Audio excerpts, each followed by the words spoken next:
பொங்கல் பண்டிகையொட்டி சென்னையிலிருந்து வெளியூர் செல்வோரின் வசதிக்காக 7111 சிறப்பு பேருந்துகள் இயக்கப்படும் என தமிழக அரசு அறிவித்துள்ளது. பொங்கல் பண்டிகையை கொண்டாடுவதற்காக வெளியூர் செல்லும் பயணிகளுக்காக சென்னை மாநகர போக்குவரத்து கழகம் சிறப்பு ஏற்பாடுகளை அறிவித்துள்ளது.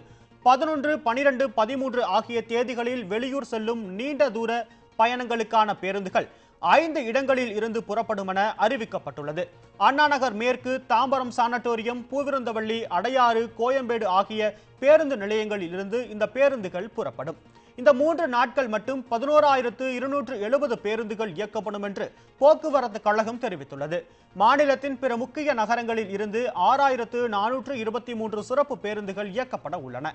தாம்பரம் மற்றும் பெருங்களத்தூரில் இருந்து புறப்படும் வகையில் முன்பதிவு செய்த பயணிகள் ஊரப்பாக்கம் பேருந்து நிலையத்திற்கு செல்ல வேண்டும் என அறிவுறுத்தப்பட்டுள்ளது.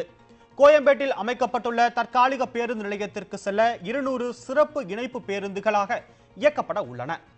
இதேபோல் வெளியூர் சென்றவர்கள் சென்னை திரும்ப 15, 16, 17 தேதிகளில் கூடுதல் பேருந்துகள் இயக்கப்பட உள்ளதாகவும் போக்குவரத்து கழகம் தெரிவித்துள்ளது.